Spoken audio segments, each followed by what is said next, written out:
وبركاته. الحمد لله رب العالمين.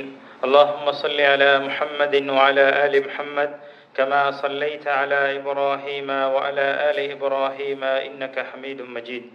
اللهم بارك على محمد وعلى آل محمد كما باركت على إبراهيم وعلى آل إبراهيم إنك حميد مجيد.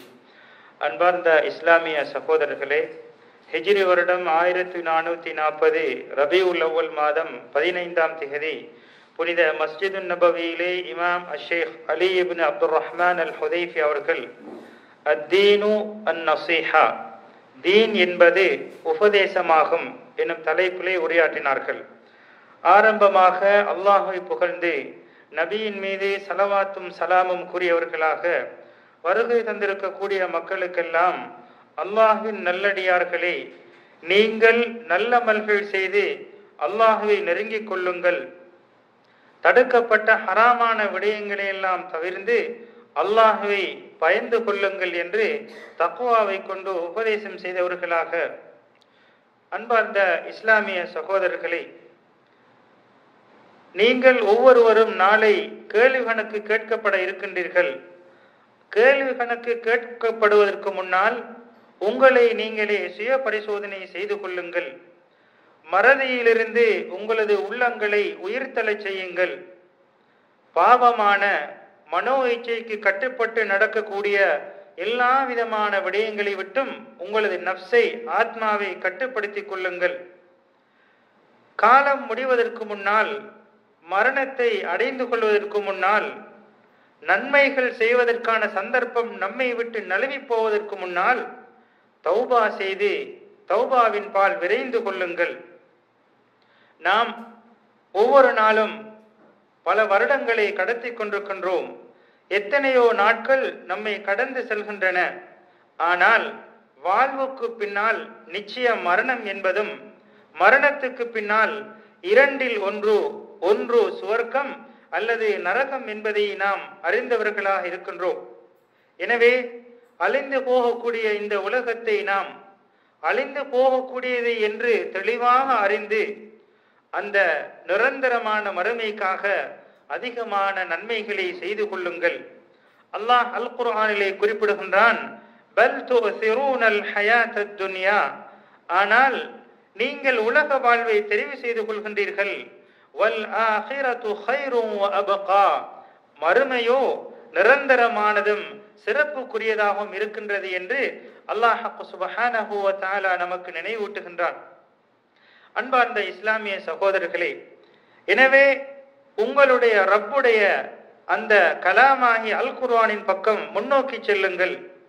அல் குர்ஆனை பின்பற்றுவதன் மூலமாகத்தான், அல் குர்ஆனை வாழ்வில் எடுத்து நடப்பதன் மூலமாகத்தான் உங்களுக்குரிய கௌரவமும் மகிழ்ச்சியும் சீர்திருத்தமும் இருக்கின்றன. எல்லா நிலைகளிலும் சீர்திருத்தம் பெற வேண்டும் என்றால் இந்த அல் குர்ஆனின் மூலமாக நீங்கள் பெற்றுக்கொள்ளலாம். மரணத்துக்கு பின்னால் உண்டான வெற்றியும், உலகத்திலே ஏற்படக்கூடிய இன்னொரு பல ஃபித்னாக்களின் போது விமோசனமும் விடுதலையும் இந்த குர்ஆனின் மூலமாகத்தான் கிடைக்கும். மறுமை நாள் சம்பந்தமான அடையாளங்கள் வருகின்ற போது உங்களுக்கு அது தெளிவற்றதாக இருக்கும். ஆனால் கடைசியிலே அனைத்து விடயங்களும் தெளிவாகிவிடும். இவ்வாறான இறுதி சந்தர்ப்பத்திலே உங்களுக்கு பாதுகாப்பு கொடுக்கக்கூடியது, அபயம் கொடுக்கக்கூடியது அல் குர்ஆனும் அல்லாஹ்வுடைய தூதருடைய வழிகாட்டலும் முஸ்லிம் உம்மாவுடைய ஒற்றுமையை பின்பற்றுவதுதான் என்று நமக்கு இஸ்லாம் போதித்துக் கொண்டே இருக்கின்றது. எனவே அல்லாஹ்வுடைய அல் குர்ஆனை ஆராய்ந்து பாருங்கள், அதன்படி அமல் செய்யுங்கள், அதனை நீங்கள் உங்களுடைய வாழ்விலே எடுத்து நடப்பதற்கு முயற்சி செய்யுங்கள். இந்த அல் குர்ஆனின் மூலமாகத்தான் இந்த இஸ்லாமிய மார்க்கம் உறுதி பெறுகின்றது. நமது அடிப்படை கோட்பாடுகள் கூட அல் குர்ஆனுடைய வழிகாட்டின் மூலமாகத்தான் தெளிவாகின்றது. நமது வணக்கங்கள் கூட முழுமை பெறுவதெல்லாம் இந்த அல் குர்ஆனின் மூலமாகத்தான்.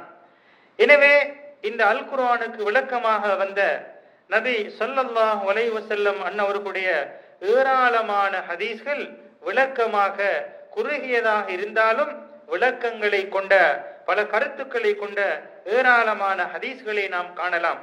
அவ்வாறான ஹதீஸ்களை எடுத்து அதனை விளங்கி அதனை படித்து நாம் வாழ்விலே எடுத்து நடப்பதற்கு நாம் ஒவ்வொருவரும் முயற்சிக்க வேண்டும். இந்த அல் குர்ஆனையும் அல் ஹதீஸையும் தான் முன்னோர்களான நல்லவர்கள் பின்பற்றி அல்லாஹுடைய அன்பை, ஈடேற்றத்தை, அரவணைப்பை பெற்றிருக்கின்றார்கள் என்பதை அல் குர்ஆன் மூலமாக நாம் தெரிந்து கொள்ளலாம். அல்லாஹ் அல் குர்ஆனிலே வஸ்ஸாபிகூனல் அவ்வலூன மினல் முஹாஜிரீன வல் அன்சார், அன்சாரிகள், முஹாஜிரீன்கள், இஸ்லாத்தை ஏற்றுக்கொள்வதில் முந்திக் கொண்டவர்கள் எல்லாம், வல்லதீன தபஊஹும் பிஇஹ்சானின், அந்த இஸ்லாத்தின்பால் முந்திக் கொண்டவர்களை பின்பற்றி வந்த நல்லவர்கள் எல்லாம், ரலியல்லாஹு அன்ஹும் வரது அன்ஹு, அவர்களும் அல்லாஹ்வை பற்றி திருப்தி அடைந்தார்கள், அவர்களும் அல்லாஹ்வை திருப்தி அடைந்தார்கள். அல்லாஹ் அவர்களை பொருந்திக் கொண்டான், அவர்களும் அல்லாஹ்வை பொருந்திக் கொண்டார்கள். அவர்களுக்காக அல்லாஹ் வஅஅத்த லஹும் ஜன்னாத்தின் தஜ்ரி தஹ்தஹல் அன்ஹாரு ஹாலிதீன ஃபீஹா அபதா, இப்பேற்பட்ட நல்ல மக்களுக்காக அல்லாஹ் சுப்ஹானஹு வ தஆலா சுவர்க்கத்தை ஏற்பாடு செய்து வைத்திருக்கின்றான். அந்த சுவர்க்கத்திலே நதிகள், ஆறுகள் ஓடிக்கொண்டிருக்கும், அதிலே நிரந்தரமாக அவர்கள் குடியிருப்பார்கள். ذَلِكَ فَوْزُ الْعَظِيمُ, இதுதான் மகத்தான, முழுமையான, முறையான வெற்றியாக இருக்கும் என்று அல்லாஹ் சுப்ஹானஹு வ தஆலா அல் குர்ஆனிலே குறிப்பிடுகின்றான். அன்பார்ந்த இஸ்லாமிய சகோதரர்களே, இவ்வாறு இஸ்லாத்தை பற்றி அல்லாஹுடைய கட்டளையும் நபியுடைய போதனைகளும் ஏராளமாக வந்திருக்கின்றன. இவ்வாறாக நபியுடைய போதனைகளில் சுருக்கமான குறுகிய வார்த்தைகளை கொண்ட சில ஹதீஸ்கள் பல சட்ட திட்டங்களையும் சமூகத்துக்கு தேவையான எல்லா விதமான விளக்கங்களையும் தந்திருப்பதை நாம் நபியுடைய ஹதீஸ்களிலே ஏராளமாக காணலாம். அந்த வகையிலே அவ்வாறு வரக்கூடிய ஹதீஸ்களை நாம் படித்து அதன்படி அமல் செய்து அதனை வாழ்விலே பின்பற்றி முஸ்லிம்களுக்கு உதாரணமாக எடுத்து நடக்க வேண்டிய கடமைப்பாட்டுடையவர்களாக நாம் இருக்கின்றோம். முஸ்லிமான ஆண்கள், பெண்கள் ஒவ்வொருவரும் இது போன்ற ஹதீஸ்களை படித்து வாழ்விலே எடுத்து நடக்க வேண்டிய கடமைப்பாட்டுடன் இருக்கின்றோம். அந்த வகையிலே வரக்கூடிய ஒரு ஹதீஸ் தான் அத்தீனு அன்-நஸீஹா, தீன் என்பது உபதேசமாகும், மார்க்கம் என்பது உபதேசமாகும், மார்க்கம் என்பது உபதேசமாகும் என்று 3 விடுத்தம் நபி ஸல்லல்லாஹு அலைஹி வஸல்லம் அவர்கள் கூறினார்கள். அப்போது சஹாபாக்கள் லிமன் யா ரசூலல்லாஹ், இது யாருக்கு என்று கேட்டார்கள். قال لله ولكتابه ولرسوله ولأئمة المسلمين وعامتهم, அல்லாஹுக்கும் அவனது கலாமுக்கும் குர்ஆனுக்கும் அவனது தூதருக்கும் முஸ்லிம்களுடைய இமாம்களுக்கும் பொதுமக்களுக்கும் என்று நபி ஸல்லல்லாஹு அலைஹி வஸல்லம் அவர்கள் பதிலளித்தார்கள். இந்த ஹதீஸை தமீமும் தாரி ரலியல்லாஹு அவர்கள் அறிவிக்கின்றார்கள். இந்த ஹதீஸை பொறுத்தவரையிலே ஏராளமான அறிவிப்புகள் இது சம்பந்தமான ஹதீஸில் அறிவிக்கப்பட்டிருக்கின்றன. இந்த ஹதீஸை பற்றி இமாம் அபூ தாவூத் ரஹ்மத்துல்லாஹி அலைஹி அவர்கள் கூறுகின்ற போது, இஸ்லாத்துடைய மார்க்க சட்டங்கள் எல்லாம், இஸ்லாமிய விழுமியங்கள் எல்லாம் 5 ஹதீஸ்களின் மீது தொடர்ந்து கொண்டே சுற்றி கொண்டே இருக்கின்றன. அதில் முதலாவது அல் ஹலாலு பையினுன் வல் ஹராமு பையினுன், ஹலால் என்பதும் தெளிவு, ஹராம் என்பதும் தெளிவு. இரண்டாவது லா தரர வலா திரார், தங்களுக்கு தாங்களே தீங்கிழைத்துக் கொள்ளவும் கூடாது, பிறருக்கு தீங்கிழைக்கவும் கூடாது. மூன்றாவது இன்னமல் அமாலு பின்னியாத், நிச்சயமாக வணக்கங்கள் எல்லாம் அவனுடைய எண்ணத்தை பொறுத்தே அமைகின்றன. நாலாவது ஹதீஸ் அத்தீனு அன்-நஸீஹா, மார்க்கம் என்பது உபதேசமாகும். ஐந்தாவது ஹதீஸ் மா நஹைதுகும் அன்ஹு ஃபஜ்தனிபு, எவைகளையெல்லாம் நான் தடுத்திருக்கின்றேனோ அவைகளை ஒட்டுமொத்தமாக நீங்கள் தவிர்த்து கொள்ள வேண்டும். வமா அமர்துகும் பிஹி ஃபஅது மின்ஹு மஸ்ததஅதும், எவைகளையெல்லாம் உங்களுக்கு நான் ஏவி இருக்கின்றேனோ அவைகளை உங்களது சக்திக்கு உட்பட்ட முறையிலே நீங்கள் எடுத்து நடக்க வேண்டும் என்ற இந்த 5 ஹதீஸ்களுக்கும், இந்த 5 ஹதீஸ்களிலும் தான் மார்க்க சட்டங்கள் எல்லாம் சுழன்று கொண்டே இருக்கின்றன என்று இமாம் அபூ தாவூத் ரஹ்மத்துல்லாஹி அவர்கள் கூறுகின்றார்கள். அதே போன்று இமாம் அல் ஹாஃபிஸ் அபூ நுஐம் அவர்கள் கூறுகின்ற போது இந்த ஹதீஸை பொறுத்தவரையிலே பல முக்கியமான பல விடயங்களை பொதிந்திருக்கின்றன. இந்த அத்தீனு அன்-நஸீஹா, மார்க்கம் உபதேசமாகும் என்ற ஹதீஸ் மார்க்கத்தில் 4 ஒரு பகுதியாக இருக்கின்றன என்று அவர்கள் இந்த ஹதீஸை மேன்மைப்படுத்தி மகிமைப்படுத்தி அதனுடைய முக்கியத்துவம் கருதி கூறுகின்றதை நாம் பார்க்கலாம். எனவே இந்த ஹதீஸை ஒவ்வொருவரும் படித்து அதனை வாழ்வில் எடுத்து நடக்க வேண்டிய கடமைப்பாட்டுடன் நாம் இருக்கின்றோம் என்பதற்கான ஆதாரங்கள் ஏராளமாக நாம் காணலாம். அந்த வகையிலே அல்லாஹ் சுப்ஹானஹு வ தஆலா வணக்கங்களை அடியார்கள் செய்ய வேண்டும் என்று கடமையாக்கிய அல்லாஹ் சில வணக்கங்களை சில சலுகை கொடுக்கப்பட்டவர்களுக்கு அதனை இல்லாமல் ஆக்குவதை காணலாம். சில காரணங்களுக்காக இந்த வணக்கத்தை இவர்கள் நிறைவேற்ற வேண்டியதில்லை என்று அவர்களுக்கு சலுகை கொடுப்பதை நாம் காணலாம். உதாரணமாக அல்லாஹ் சுப்ஹானஹு வ தஆலா அல் குர்ஆனிலே குறிப்பிடுகின்ற போது பலவீனர்கள் மீதும் நோயாளிகள் மீதும் அல்லாஹுடைய பாதையில் யுத்தம் செய்கின்ற போது யுத்தத்துக்காக செலவிடுவதற்கான வசதி இல்லாதவர்கள் மீதும் எந்தவித குற்றமும் இல்லை. நோயாளிகள் பலவீனர்கள் நன்மையின்பால் செலவழிப்பதற்கு வசதியற்றவர்கள் மீது எந்த குற்றமும் இல்லை. அவர்கள் அல்லாஹுக்காகவும் ரசூலுக்காகவும் நன்மையை நாடி இருந்தால் அவர்கள் மீது எந்த குறை சொல்வதற்கும் எந்த வழியும் இல்லை என்று அல்லாஹ் சுப்ஹானஹு வ தஆலா கூறிவிட்டு கூறுகின்றான், வல்லாஹு கஃபூருர் ரஹீம், அல்லாஹ் மன்னிக்க கூடியவன் அருளாளன் என்று கூறுகின்றான். ஆனால் இந்த உபதேசத்தை பொறுத்தவரையிலே பிறருக்கு உபதேசம் செய்வது, தனக்குத்தானே உபதேசம் செய்வது, மார்க்கம் உபதேசம் என்பதை உணர்வது என்பது ஒவ்வொரு முஸ்லிமான ஆண் பெண் மீது கடமையாக இருக்கின்றது. எனவே எந்த சந்தர்ப்பத்திலும் இந்த உபதேசம் செய்வதை நாம் விட்டு ஒதுங்கிவிட முடியாது என்பதை உணர்ந்து கொள்ள வேண்டும். இந்த ஹதீஸை கூறிய போது அல்லாஹுடைய தூதர் ஹதீஸை சஹாபாக்களுக்கு மத்தியிலே கூறுகின்றார்கள். சஹாபாக்கள் எதை உபதேசமாக செய்ய வேண்டும் என்று கேட்கவில்லை, மாறாக அவர்கள் கேட்டார்கள், லிமன் யா ரசூலல்லாஹ், இந்த உபதேசம் யாருக்கு என்று தான் கேட்டார்கள். காரணம், சஹாபாக்கள் நபியுடைய பாசறையிலே வளர்ந்தவர்கள், நபி எதனை கூறுகின்றார்கள் என்று விளங்கி இருந்தார்கள். இதன் காரணமாக யாருக்கு உபதேசம் என்பதை கேட்டு அவர்கள் அதனை விளங்கி கொண்டார்கள். இந்த ஹதீஸை பொறுத்தவரையிலே இஸ்லாத்துடைய படித்தரங்கள், ஈமானுடைய படித்தரங்கள், இஹ்சானுடைய படித்தரங்கள், இந்த 3 நிலைகளும் இந்த ஹதீஸிலே பொதிந்திருப்பதை நாம் காணலாம்.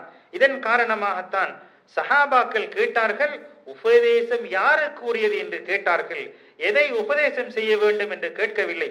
எனவே இவ்வாறான பல முழுமையான விடயங்களை பொதிந்திருக்கக்கூடிய இந்த ஹதீஸ் நமக்கு ஒரு முக்கியமான செய்தியை நமக்கு கூறிக்கொண்டே இருக்கின்றன.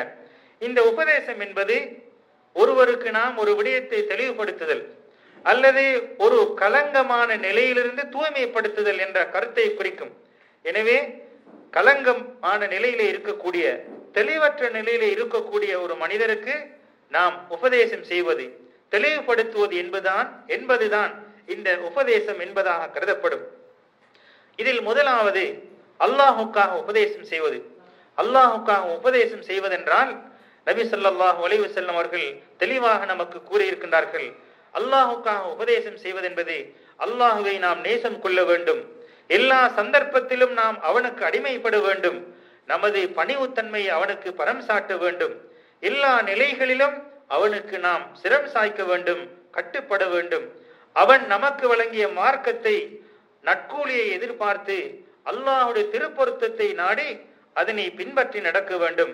அதே நேரத்திலே அல்லாஹுடைய தண்டனை பயந்து, அல்லாஹுடைய கோபத்தை பயந்து அவனால் தடுக்கப்பட்ட விடயங்களை விட்டு நாம் தூரமாகி நடக்க வேண்டும்.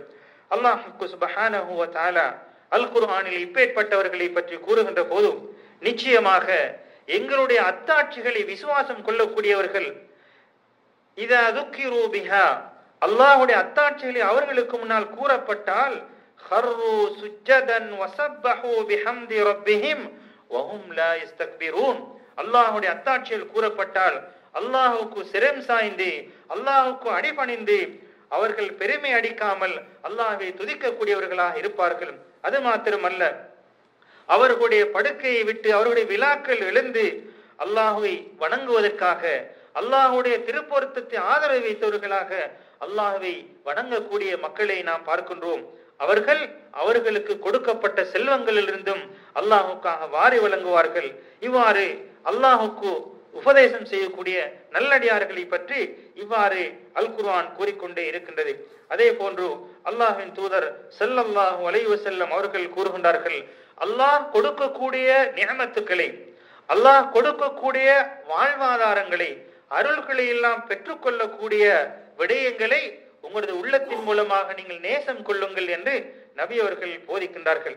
அன்பார்ந்தவர்களே, அல்லாஹுக்கு உபதேசம் செய்வதில் மிகவும் முக்கியத்துவமான விடயங்கள் ஒன்றுதான் அல்லாஹுவை நாம் வணக்கம் செலுத்துவது.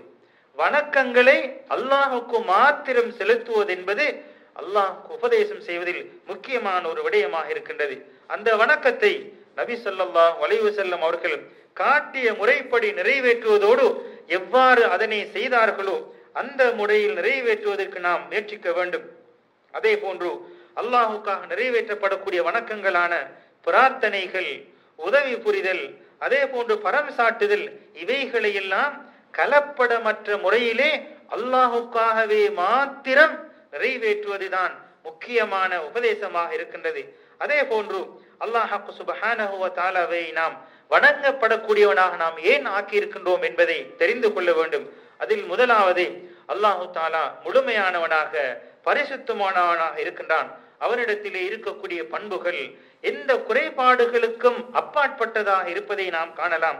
அதே போன்று அல்லாஹ் சுப்ஹானஹு வ தஆலா அவனுடைய அடியார்களுக்கு ஏராளமான நிஅமத்துக்களை கொடுத்திருக்கின்றான். அல்லாஹ்வுடைய அடியார்கள் அவனுடைய அன்பை, அரவணைப்பை, ஆதரவை நாடி தேவையுடையவர்களாக இருக்கின்றார்கள். எனவே இந்த வணக்கத்தின் மூலமாக அல்லாஹ்வுடைய ஏராளமான அருள்களை அடியார்கள் பெற்றுக்கொள்ளலாம். அல்லாஹ்வுடைய அடியார்கள் அல்லாஹுக்கு வணக்கம் செலுத்துவதன் மூலமாக இவ்வுலகிலும் மறுமையிலும் ஏற்படக்கூடிய எத்தனையோ கெடுதிகளை விட்டும் பாதுகாப்பு பெறலாம். எனவே இவ்வாறான பல அருள்களை கொண்டு வரக்கூடிய இந்த வணக்கத்தை ஒவ்வொரு அடியார்களும் அல்லாஹுக்கு நிறைவேற்றக்கூடியவர்களாக இருக்க வேண்டும். அதே போன்று அல்லாஹுக்கு உபதேசம் செய்யக்கூடிய விடயங்கள் ஒன்றுதான், அல்லாஹ் தனக்குத்தானே எதனை அல் குர்ஆனில் உறுதிப்படுத்தி இருக்கின்றானோ, அல்லாஹ்வின் தூதர் ஸல்லல்லாஹு அலைஹி வஸல்லம் அன்னவர்கள் அல்லாஹுக்கென்று குறிப்பாக்கிய சில பெயர்கள், சில பண்புகள், இவைகளை நாம் அல்லாஹுக்கு மாத்திரமே நாம் பரம் சாட்ட வேண்டும், அல்லாஹுக்கு மாத்திரமே நாம் ஒப்படைக்க வேண்டும். இதிலே கலப்படம் செய்துவிடக் கூடாது. இது அல்லாஹுக்கு நாம் உபதேசம் செய்யக்கூடிய விடயங்களாக இருக்கும்.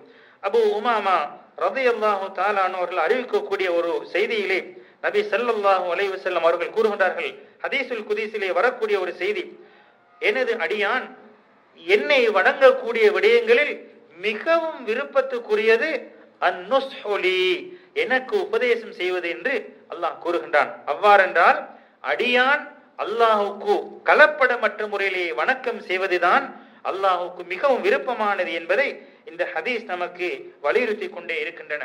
இரண்டாவதாக, அல்லாஹுடைய தூதருக்கு நாம் உபதேசம் செய்வது. இதனுடைய விளக்கம் என்னவென்றால், அல்லாஹுடைய தூதரை நாம் நேசிக்க வேண்டும், அவர்களை கௌரவப்படுத்த வேண்டும், அவருடைய வழிமுறைகளை நாம் மேன்மைப்படுத்த வேண்டும், அவருடைய கட்டளைகளை நாம் எடுத்து நடக்க வேண்டும், அவர்கள் தடுத்தவைகளை நாம் தவிர்த்து கொள்ள வேண்டும். அல்லாஹுவை வணங்குகின்ற விடயத்திலே நபி அவர்கள் காட்டிய முறையை பின்பற்றி அந்த அவர்கள் காட்டிய வழிமுறையிலே வணக்கங்களை செலுத்த வேண்டும். நபி அவர்கள் அறிவித்த செய்திகளை அவ்வாறே நாம் உண்மைப்படுத்த வேண்டும். அந்த ஹதீஸ்களை, நபிமொழிகளை நாம் பரப்ப வேண்டும். அந்த ஹதீஸ்களின் மூலமாக மார்க்கத்தின்பால் அழைக்க வேண்டும். இதுதான் நபியின் மீது, அல்லாஹ்வுடைய தூதரின் மீது உபதேசம் செய்வதாக கருதப்படும். அல்லாஹ் சுப்ஹானஹு வ தஆலா அல் குர்ஆனில் குறிப்பிடுகின்றான், நபியே நீங்கள் சொல்லுங்கள், அல்லாஹுக்கும் கட்டுப்படுங்கள், அவருடைய தூதருக்கும் கட்டுப்படுங்கள். இதனை நீங்கள் ஏற்காமல் புறக்கணித்தால் நபியின் மீது எதனை அல்லாஹ் கட்டளையிட்டிருக்கின்றானோ அதனை அவர்கள் போதிப்பார்கள், உங்கள் மீது எதனை அவர்கள் போதித்தார்களோ அதனை நீங்கள் பின்பற்றி நடக்க வேண்டும். அவ்வாறு நீங்கள் அந்த வழிமுறைகளை பின்பற்றி நடந்தால் தஹ்தது, நேர்வழி பெறுவீர்கள் என்று அல்லாஹ் சுப்ஹானஹு வ தஆலா கூறுகின்றான். மூன்றாவதாக, அல்லாஹுடைய வேதத்தின் மீது உபதேசம் செய்வது, அல் குர்ஆனின் மீது உபதேசம் செய்வது. அவ்வாறென்றால் அல் குர்ஆனை நாம் சங்கைப்படுத்த வேண்டும், அல் குர்ஆனுடைய போதனைகளை நாம் விரும்ப வேண்டும், அதனை படித்து பிறருக்கு படித்து கொடுப்பதிலே நாம் முயற்சியில் ஈடுபட வேண்டும். அந்த அல் குர்ஆன் சொல்லக்கூடிய சட்டங்களிலே மார்க்க விளக்கத்தை பெற்றுக்கொள்ள வேண்டும். தெளிவாக அந்த குர்ஆனை ஓதுவதற்கு நாம் பழகிக் கொள்ள வேண்டும். அல் குர்ஆனுடைய போதனைகளை வாழ்விலே எடுத்து நடக்க வேண்டும். அது தடுக்கக்கூடிய விடயங்களை தவிர்த்து நடக்க வேண்டும். தொடராக வாழ்விலே குர்ஆனை ஓதக்கூடிய பழக்கத்தை நாம் ஏற்படுத்திக் கொள்ள வேண்டும். அதனுடைய வார்த்தைகளை வாசகங்களை உள்ளத்திலே மரணமிட்டுக் கொள்ள வேண்டும். அதே போன்று அந்த குர்ஆன் சொல்லக்கூடிய அதற்கான வியாக்கியானங்கள் விளக்கங்களை நாம் தெரிந்து கொள்ள வேண்டும். அது மாத்திரமல்ல, அல் குர்ஆனிலே கூறப்படக்கூடிய எத்தனையோ கருத்து சுருக்கங்கள், வார்த்தை சுருக்கங்கள், ஆனால் கருத்து விசாலமான எத்தனையோ வாசகங்கள் இருக்கின்றன. அவைகளை சிந்தித்து அதனை ஆராய்வதற்கு நாம் முயற்சிக்க வேண்டும்.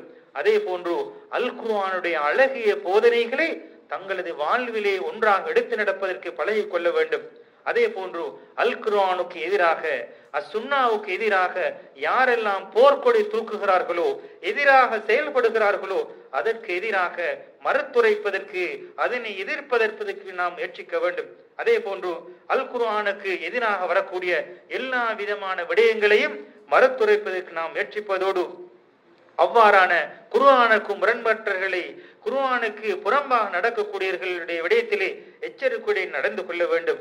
அல்லாஹ் இதனை பற்றி அல் குர்ஆனிலே குறிப்பிடுகின்ற போது, இன்ன ஹாதல் குர்ஆன், நிச்சயமாக இந்த குர்ஆன் என்பது யஹ்தி லில்லதி ஹிய அக்வம், மிக நேரான வழியின் மீது உங்களுக்கு நேர்வழி காட்டும் என்று அல்லாஹ் சுப்ஹானஹு வ தஆலா கூறுகின்றான்.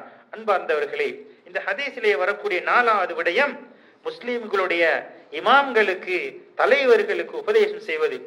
இதனுடைய விளக்கம் என்னவென்றால், அவர்களை நாம், அதாவது அந்த இஸ்லாமிய தலைவர்கள் மீது நாம் நன்மையை நாட வேண்டும், அவர்களுக்கு நல்லது நடக்க வேண்டும் என்று நாம் விரும்ப வேண்டும். அதே போன்று அவர்களுடைய நீதமான தீர்ப்புகளை, நீதமான விடயங்களை நாம் நேசிக்க வேண்டும்.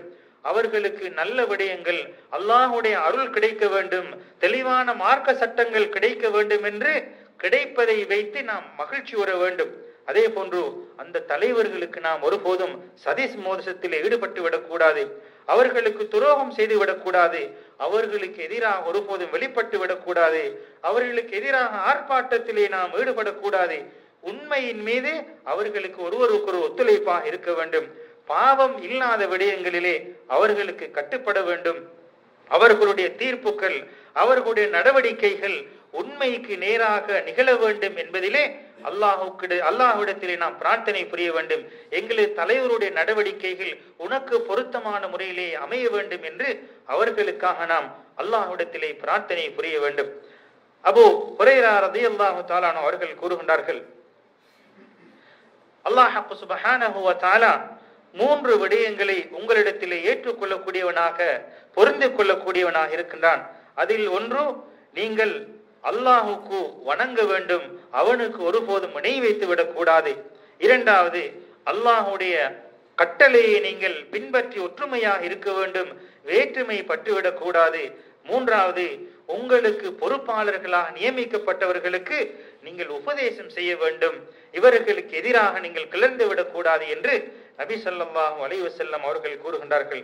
அதே போன்று இப்னு மஸ்ஊத் ரலியல்லாஹு தஆலா அவர்கள் கூறக்கூடிய ஒரு செய்தியிலே, நீங்கள் பிரிவினையிலே எவ்வாறு நேசம் கொள்கின்றீர்களோ அதனை விட ஒரு ஜமாஅத்துடன் கூட்டாக நீங்கள் இருந்து அதிலே ஏற்படக்கூடிய விடயங்களை வெறுத்து நடப்பது என்பது மிகவும் சிறப்புக்குரியதாகும் என்று கூறுகின்றார்கள். ஒரு சமூகத்திலே வெறுக்கத்தக்க விடயங்கள் நடக்கின்ற போது அவைகளை நாம் வெறுத்து நடப்பது, அவைகளை விட்டு புறந்தள்ளி அதனை விட்டு பிரிந்து பிளவுபடுத்தி குழப்பங்கள் ஏற்படுவதை விட இந்த ஜமாஅத்துடன் அந்த விடயத்தை வெறுத்து நடப்பது சிறந்தது என்று இப்னு மஸ்ஊத் ரலியல்லாஹு அவர்கள் கூறுகின்றார்கள்.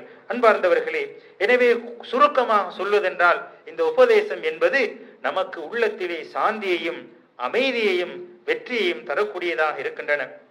அதே போன்றுதான் நபி ஸல்லல்லாஹு அலைஹி வஸல்லம் அவர்கள், அதாவது மஸ்ஜிதுல் ஹைஃபிலே குதுபா செய்கின்ற போது 3 விடயங்களை அவர்கள் கூறினார்கள். அதில் ஒன்றுதான், ஒரு முஸ்லிமுடைய உள்ளத்திலிருந்து சதிமோசங்கள் ஏற்பட்டு விடக்கூடாது, அதாவது துரோகங்கள் ஏற்பட்டு விடக்கூடாது. அதில் ஒன்றுதான், அல்லாஹுக்காக மாத்திரம் வணங்க வேண்டும் என்ற விடயத்திலே ஒருபோதும் கலப்படத்தை நாம் ஏற்படுத்தி விடக்கூடாது. அதே போன்று தலைவர்களுக்கு, பொறுப்பாளர்களுக்கு நசீஹத் செய்கின்ற போது, உபதேசம் செய்கின்ற போது நாம் தெளிவாக உபதேசம் செய்ய வேண்டும். 3வதாக முஸ்லிம்களுடைய உம்மாவை, அந்த ஜமாஅத்தை பற்றி பிடிப்பதிலே நாம் தெளிவாக இருக்க வேண்டும் என்ற இந்த 3 செய்திகளையும் நபி ஸல்லல்லாஹு அலைஹி வஸல்லம் அவர்கள் கூறியிருக்கின்றார்கள். அன்பார்ந்தவர்களே, எனவே அல்லாஹ் சுப்ஹானஹு வ தஆலா நமக்கு கொடுத்திருக்கக்கூடிய இந்த சந்தர்ப்பத்தை நழுவ விடாமல் நல்ல முறையிலே பயன்படுத்திக் கொள்ள வேண்டும். இந்த ஹதீஸிலே வரக்கூடிய 5வது செய்திதான் அன்-நஸீஹத்து லிஆம்மத்தில் முஸ்லிமீன். பொதுவாக முஸ்லிம்களுக்கு நாம் உபதேசம் செய்வது. அவ்வாறென்றால் அந்த முஸ்லிம்களுடைய விடயத்திலே அவர்களுக்கு நாம் அவர்களுடைய நல்ல விடயங்களுக்காக நாம் நேர்வழி காட்ட வேண்டும். மார்க்க விடயங்களை அவர்களுக்கு படித்துக் கொடுக்க வேண்டும். அவர்களுடைய குறைகளை துருவி ஆராயாமல் அதனை நாம் மறைக்க வேண்டும். அவர்களுடைய தேவைகளை முடியுமானவர்களுக்கு நிறைவேற்றி கொடுக்க வேண்டும். அவர்களுக்கு எந்த சந்தர்ப்பத்திலும் சதிமோசம் செய்வது, துரோகம் செய்வது, அவர்களுக்கு கேடு விளைவிப்பதை ஒட்டுமொத்தமாக தவிர்த்து கொள்ள வேண்டும். அவர்களை பொறாமை கொள்வது, அதனை அவர்களுக்கு மத்தியிலே வெறுப்பான விடயங்களில் ஈடுபடுவதை விட்டும் ஒட்டுமொத்தமாக தவிர்த்து கொண்டு அவர்கள் மூலமாக ஏற்படக்கூடிய சில தவறுகளை பொறுத்து கொண்டு அவருடைய சுமூகமாக நடந்து கொள்ள வேண்டும்.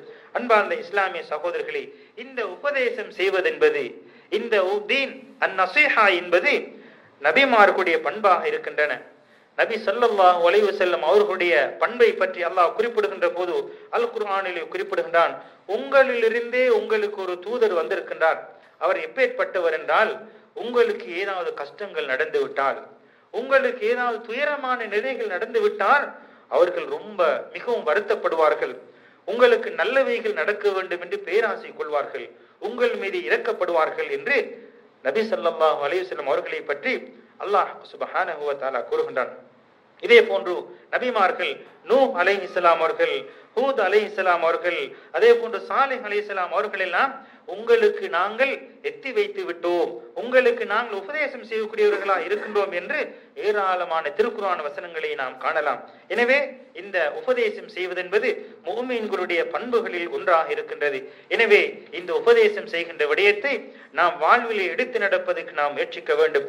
இவ்வாறு முதலாவது ஹுத்பாவை முடித்துக் கொண்ட இமாம் அவர்கள் 2வது ஹுத்பாவிலே, அல்லாஹ்வின் நல்லடியார்களே, நீங்கள் அல்லாஹுடைய வசனங்களை ஆராய்ந்து படித்து விளங்கி அதனை வாழ்விலே எடுத்து நடப்பதற்கு நீங்கள் முயற்சிக்க வேண்டும். அவ்வாறு அல்லாஹுடைய போதனைகளை நீங்கள் படித்து விளங்கி நடப்பதென்பது உங்கள் ஒவ்வொருவருக்கும் உதவி செய்யக்கூடியதாக, ஒருவர் இன்னொருவருக்கு உபதேசம் செய்யக்கூடியதாக, ஒருவர் இன்னொருவருடைய சுமையிலே பங்கு கொள்ளக்கூடியதாக, சமத்துவத்தை வளர்ப்பதற்காக, அன்பை பரிமாறிக்கொள்வதற்காக உங்களுக்கு இவை துணைவாக இருக்கும் என்று அல் குர்ஆனுடைய போதனைகளை பின்பற்றுங்கள் என்று கூறிவிட்டு, ஜரீர் இப்னு அப்துல்லாஹ் ரலியல்லாஹு அன்ஹு அவர்கள் நபி ஸல்லல்லாஹு அலைஹி வஸல்லம் அவர்களுடன் உடன்படிக்கை செய்த ஒரு செய்தியை கூறுகின்ற போது அவர்கள் கூறுகின்றார்கள், நபி ஸல்லல்லாஹு அலைஹி வஸல்லம் அவர்களுடன் நாங்கள் உடன்படிக்கை செய்தோம். எவ்வாறென்றால், தொழுகையை நிலைநாட்டுவதன் மீது, ஜகாத்தை கொடுப்பது, ஒவ்வொரு முஸ்லிமும் இன்னொரு முஸ்லிமுக்கு உபதேசம் செய்வதன் மீது நாங்கள் நபியுடன் உடன்படிக்கை செய்தோம் என்று ஜரீர் இப்னு அப்துல்லாஹ் ரலியல்லாஹு அன்ஹு அவர்கள் கூறுகின்றார்கள். அன்பார்ந்த இஸ்லாமிய சகோதரர்களே, அபூபக்கர் ரலியல்லாஹு தஆலா அவர்கள் எவ்வளவு மேன்மையானவர்களாக, சங்கையானவர்களாக மாறினார்கள் என்றால் எதன் காரணமாக வென்றால் அவருடைய நோன்பு, தொழுகை மூலமாக. அது மாத்திரமாக அல்ல, அவர்களுடைய உள்ளத்திலே முஸ்லிம்களை பற்றிய, முஸ்லிம்களுடைய தேவைகளை பற்றிய, முஸ்லிம்களிலே துன்பத்துக்குள்ளானவர்களை பற்றிய பாசம், கருணை அவர்கள் உள்ளத்தின் மீது இருந்ததன் காரணமாகத்தான் அபூபக்கர் ரலியல்லாஹு தஆலா அவர்கள் மிகவும் மேன்மையானவர்களாக, அல்லாஹ்வுடைய நெருக்கத்தை பெற்றவர்களாக இருந்தார்கள் என்று அபூபக்கர் அல் முஸனி ரஹ்மத்துல்லாஹி அவர்கள் கூறுகின்றார்கள். அன்பார்ந்த இஸ்லாமிய சகோதரர்களே, எனவே ஒரு மனிதனுடைய உள்ளத்திலே அல்லாஹ்வை பற்றிய அன்பு, ஒருவரை பற்றி நேசம் கொள்வதென்றால் அல்லாஹுக்காக நேசம் கொள்ள வேண்டும். அவ்வாறு நேசம் கொள்வோம் என்றால் அவருடைய விடயத்திலே உபதேசம் செய்கின்ற போது, அவருடைய விடயத்திலே பாவங்களை அவர்களுக்கு சுட்டி காட்டுகின்ற போது கலப்படமற்ற முறையிலே தெளிவாக அவருக்கு நன்மையை நாடி நாம் நல்லதை ஏவுவோம், தெளிவாக நன்மையை நாடி தீமையை தடுக்கக்கூடியவர்களாக இருப்போம். நபி ஸல்லல்லாஹு அலைஹி வஸல்லம் அவர்கள் கூறக்கூடிய ஒரு செய்தியிலே கூறுகின்றார்கள், உங்களிடத்திலே ஒரு சகோதரன் எனக்காக நீங்கள் உபதேசம் செய்யுங்கள் என்று கூறினால் நீங்கள் அவருக்கு நல்லதை உபதேசம் செய்யுங்கள் என்று அல்லாஹ்வின் தூதர் ஸல்லல்லாஹு அலைஹி வஸல்லம் அவர்கள் கூறியிருக்கின்றார்கள். அன்பார்ந்த இஸ்லாமிய சகோதரர்களே, எனவே மார்க்கம் என்பது உபதேசமாகும். அல்லாஹுக்கு எவ்வாறு நாம் உபதேசம் செய்ய வேண்டும், அல்லாஹுடைய கலாமுக்கு எவ்வாறு உபதேசம் செய்ய வேண்டும், அல்லாஹுடைய தூதருக்கு எவ்வாறு உபதேசம் செய்ய வேண்டும், முஸ்லிம் தலைவர்களுக்கு எவ்வாறு உபதேசம் செய்ய வேண்டும், பொதுவாக முஸ்லிம்களுக்கு எவ்வாறு உபதேசம் செய்ய வேண்டும் என்பதை பற்றியெல்லாம் இந்த ஹதீஸிலே அல்லாஹ்வின் தூதர் ஸல்லல்லாஹு அலைஹி வஸல்லம் அவர்கள் தெளிவாக கூறியிருக்கின்றார்கள். எனவே நமது வாழ்விலே எல்லா சந்தர்ப்பங்களிலும் இந்த உபதேசத்தை பின்பற்றி பிறருக்கும் உபதேசம் செய்யக்கூடிய நன்மக்களாக நம் அனைவர்களையும் அல்லாஹ் ஆக்கி அருள் புரிவானாக. ஆமீன். வ ஆகிரு தஅவானா அல்ஹம்துலில்லாஹி ரப்பில் ஆலமீன்.